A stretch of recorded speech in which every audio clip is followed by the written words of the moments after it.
Hi everybody, this is Dan Stolbarger. Welcome to this week's KFIR Middle East Update. And it's the week of March 28th. We're going to look back on the things that's transpired this week.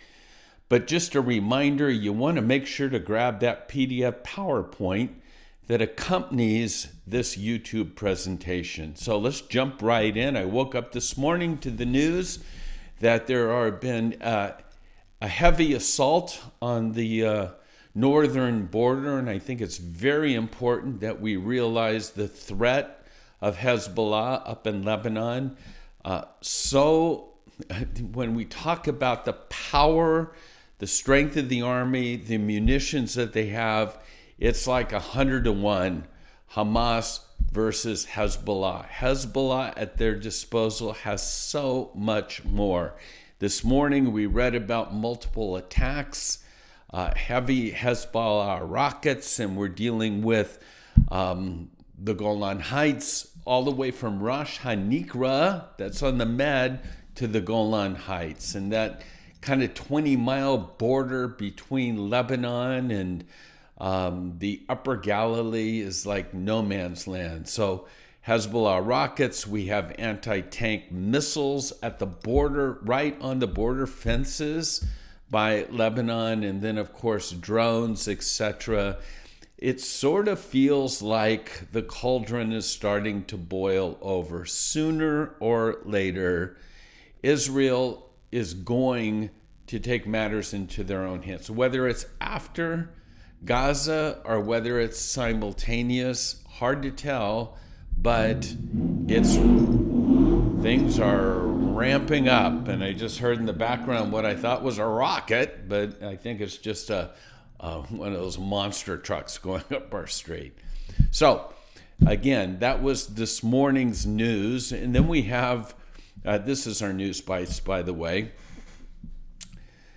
It shouldn't come as a surprise, but one of the things that we're very mindful of in these days is the deception of the media and how easy it is to float out there not only just half-truths, let's just call them lies, and once they're posted, no matter if you retract or take them down, the message is still sent, and many people still receive it and quote it as truth. And that's the example here where the Biden officials kind of have accused Israel of sexually abusing Palestinian women. Now, we know for a fact what took place on October 7th.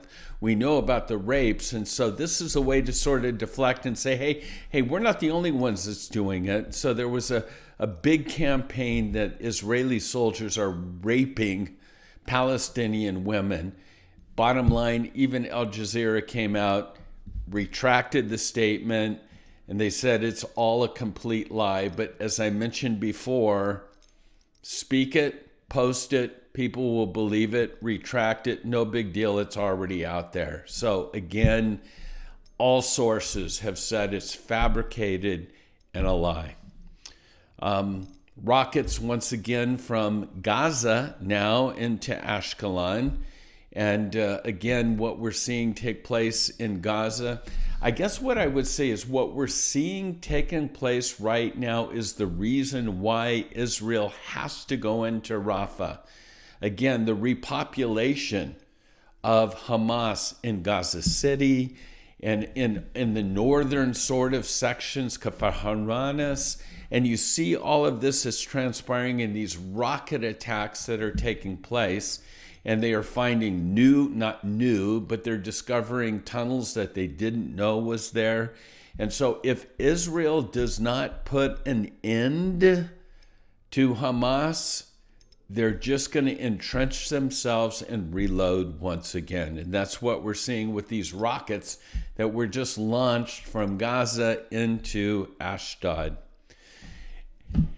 Right when you think, NATO and Turkey and where are we at and all of that, and, kind of chew on the Ezekiel 38 and 39 scenario where we know Turkey plays a big part in that. The Turkish president Erdogan came out and he threatened This is posted online in a post last Friday, that he's going to send Netanyahu to Allah. Are you threatening to kill him? That's the only thing that I can take from that. And of course, that's where it's at. That's what's going on. Iran's supreme leader, Khamenei, truth spoken here, by the way, so I don't want to roll my eyes on this. Iran's supreme leader, Khamenei, says that the war today is a media one. Those who have stronger means of communication will win, and they will achieve their goals. I think that's one of the reasons why we do KFIR, Middle East Update. I think that's one of the reasons why we try to steer you to sources that you can trust. It's because in this day, in the latter days, we know Daniel says that knowledge will increase. And boy, have we seen that. And that knowledge, let me just say how much technology has increased. Let me just talk about how the media and the media sources and social media and how that's increased. And in the midst of that, wonderful opportunities to connect worldwide like that, we had deception, we have lies, just like Khamenei said. Those that control the media, those that have the strongest means of communication will win this war. So we have to say, like, it's Easter week, it's Passion Week. And how can we not remember the words of Pilate way back when he simply said, what is truth?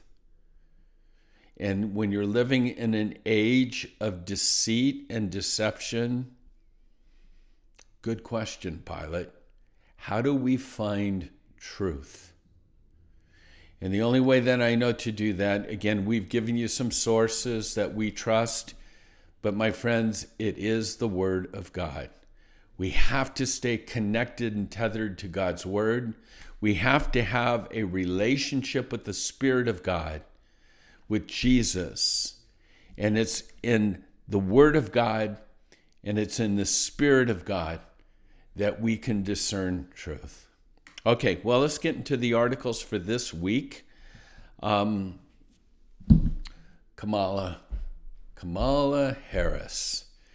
There's an article here that says, and I'm a big fan of Tom Cotton these days, but it says there's some sanity left in D.C. The post follows this following post that you'll see, and that's why you need to get the PDF slides. This post that followed Vice President Kamala Harris's tough line on Israel. And remember, this was on ABC's this week's newscast. She takes a real strong line, and she makes the comment, you gotta love this. We have been clear in multiple conversations and in every way that any major military operation in Rafah would be a huge mistake. And this is what gets me. Let me tell you, I've studied the maps. Oh, that's comforting. I've studied the maps and there's nowhere for the folks to go. So we've been very clear that it would be a mistake for Israel to move into Rafah with any kind of military operation. And I've given you some maps there. And then Tom Cotton posted this. He said, the vice president has decided that after, quote, studying the maps, that Israel must let Hamas keep the hostages and remain in power. What a disgraceful betrayal of our ally. All to help Biden's polls with his anti-Semitic base. Truth spoken here. And then, of course, this week, the UN, the ceasefire that the UN presented, and the United States does not use its veto. Let me just read this to you. The United States withdrew from its consistent position in the Security Council, where it only a few days ago linked a ceasefire with the release of the captives. China and Russia vetoed that resolution. And so a new one was put forth, and the U.S. does not veto it today. You need to understand why this is a big deal. The new text that calls for a ceasefire is without the condition of releasing the abductees. And this is a clear retreat from the consistent position of the United States in the Security Council since the beginning of the war. This withdrawal hurts both the war effort and the effort to release the hostages, because it gives Hamas hope that there will be an international pressure that will allow them to accept a ceasefire without the release of any of the hostages. Netanyahu saw the handwriting on the wall, and he made it clear that if the U.S. withdraws from its principled positions, he's not going to send a delegation to the United States. In light of the change in the American position, he did just that. And as the world turns, things are still going on. But make no mistake about it. This is America withdrawing its support from Israel. Whether it's a full step or a half step, don't be fooled. And there was a ceasefire agreement. There was an agreement that was on the table to release 40 of the hostages. But when this transpired, guess what? Hamas said we'd be foolish to release anybody at this point in time. We got nothing but time on our hands. So, regarding this no veto, my friend Amir Safari said, you know what? I'm not surprised. I'm not really even disappointed, because my Bible has always taught me that as we approach the Ezekiel war, that's 38 and 39, there will be no one who will stand in the support of Israel. Because of God's promises, the Abrahamic covenant, to bless those that bless Israel and to curse those who curse it, I am now more concerned for my American friends than for the Israeli government or the military. And then he makes this cryptic statement. Hear this. All we need to know about the U.S. and the UN Security Council and the fact that U.S. does not veto this is that it makes Hamas happy. Hamas is happy with their decision. If that's the case, if Hamas is happy, guess who's not? And again, it goes on. This is a big blow to Netanyahu. It's a great win for Hamas. And the bottom line, whether we want to admit it or not, is that it makes a statement that terror pays off. And again, the Wall Street Journal, in an editorial against Biden after he doesn't veto this demand of the ceasefire, goes on to say that he's questioning his commitment to the return of the captives. He's questioning, Biden that is, his support for the war until Hamas is actually destroyed. He's questioning, the question is his real support for Israel, because it seems like he's taking a half step back each time he even opens his mouth. And because of this lack of a veto by the U.S., over 130 British MPs, members of the parliament, they sent a letter to the foreign minister urging for, guess what? An arms embargo against Israel, citing Israel's non-compliance with this UN Security Council ceasefire resolution. Next article up, the war in Gaza, a couple things about that. The humanitarian, the morality of the IDF is one of the reasons, because I'm often asked, as strong Israel is, why isn't this war over? And it's because of the morality of the IDF. Did you know that Israel's made over 70,000 direct phone calls? They've sent over 13 million text messages. They've left over 15 million pre-recorded voicemails to do what? To notify civilians that they should leave combat areas. You know, in so doing that, yes, humanitarian causes don't want genocide, don't want civilian casualties, but by doing all of this, it means the IDF has telegraphed almost every move that they've made so that civilians can relocate.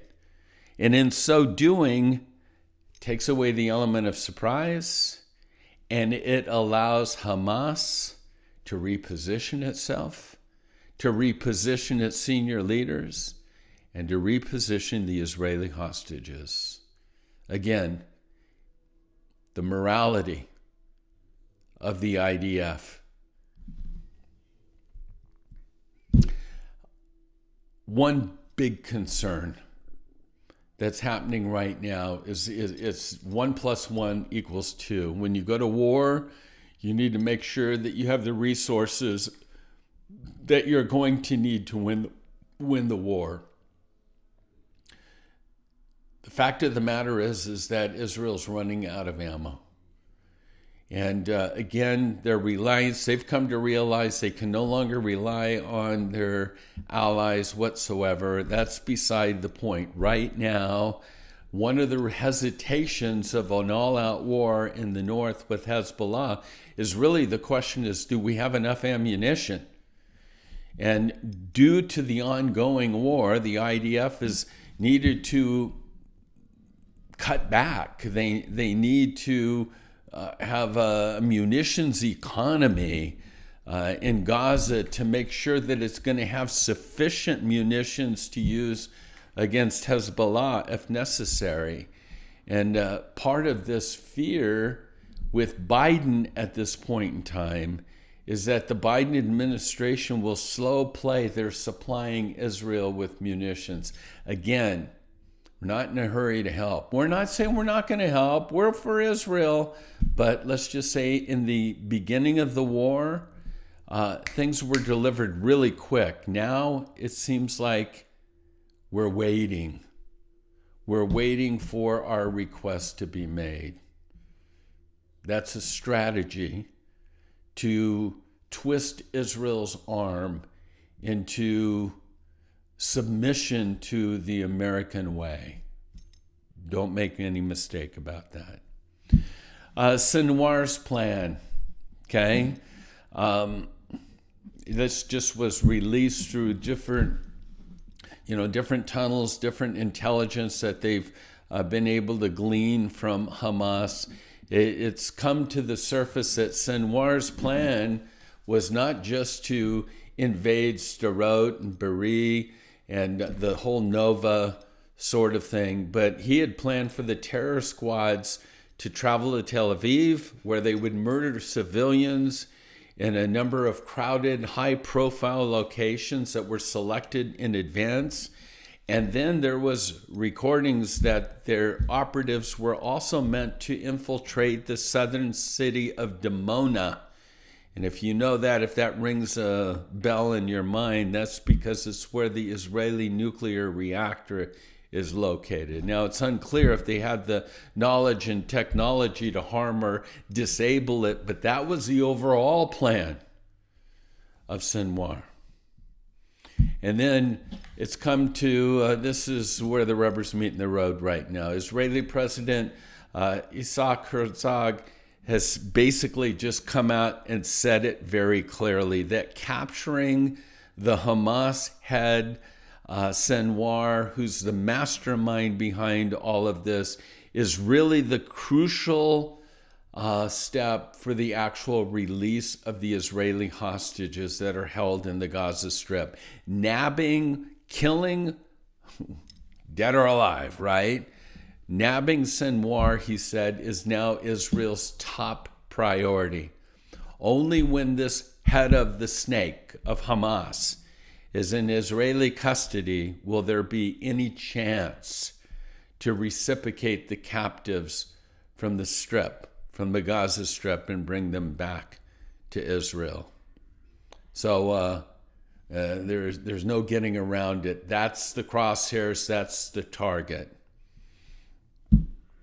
I think this is important. I got a couple other things I realize I've gone over. I'm kind of out of time, but there's a news source that I appreciate, Christian-based, called The Remnant.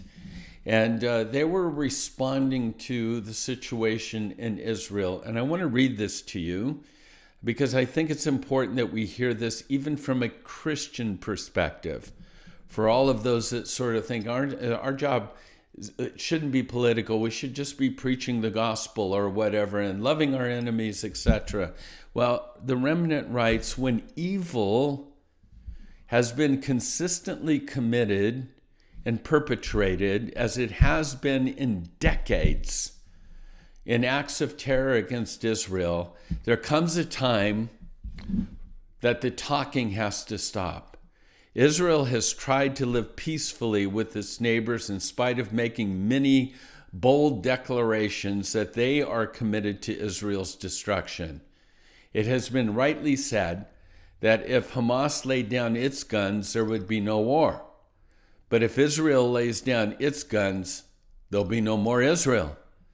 While efforts to peacefully come to a resolution should always be sought, there are innocent people suffering, and you need to hear this, and where concessions are made with the wicked, the results will be greater wickedness will be found. It's a passage from from Ecclesiastes, where it says, because the sentence against an evil deed, if it is not executed speedily, the hearts of the children of man will be fully set to do more evil. That is why this demonic spirit of Hamas needs to be completely eradicated. Trojan Horse is the next article. This whole sounds like a great idea, right? Biden's administration coming up with this pier that no boots of America will be on the ground. But this article basically says this pier idea is a Trojan horse, especially by placing Qatar rather than the United Arab Emirates in charge of the new Gaza pier. It goes on to say, this will entrench a terrorist. This is a entrenching of a terrorist Trojan horse at Hamas's beck and call. Qatar will use the pier to supply Hamas with more money, with more powerful weapons. The port will also undoubtedly be used to smuggle Islamic jihadists from around the world into the Gaza Strip to launch more massacres against Israel. And I'm sorry for keep going. I'll try to end this. Standing alone. How do you think this feels for Israel when we as believers tell them Christians love you, Christians are praying for you, Christians are standing with you? And I've given you an article that says standing alone because this letter was written by the Churches for Middle East Peace. It's intended to reach the global leaders during Holy Week, Easter week. And although the letter briefly mentions Israeli hostages that are still in Gaza, the focus is on a complete, permanent ceasefire with no release of the hostages. And it's signed by, and I've given you the list, so you can read that on your own. And then another must read, and this is in terms of why this lack of vetoing with the U.S., with the United Nations just presented, why it's such a big deal. Please take the time to read that. And then some photos. Have we forgotten already? A few days ago was Purim, In the picture you see of the IDF women, the images were from last year's Purim celebrations in Nahara'az, the kibbutz there. And of those women that you see there in that picture, 4 of them were massacred on October 7th, and 1 is a hostage at this time. And again, another article relating to Purim, where Netanyahu is basically saying in no uncertain terms, we will destroy Hamas and we will invade Rafah and no one can stop us. And he ended that by saying, just as we got Haman, Purim, Esther, Haman, so we will get Sinwar. So that's our report for this week. Again, I'm going to cut it short here. We're putting together a tour in the fall. At this point in time, it looks like the dates were going to be November 5th through the 15th. We're calling this tour The Land, the People, and the King. Again, for more information, shoot us an email and we'll give you what we have. But we're planning a small group, no more than 20, to go to Israel this fall to experience the land, to be with the people, and to worship our King. God bless you and shalom.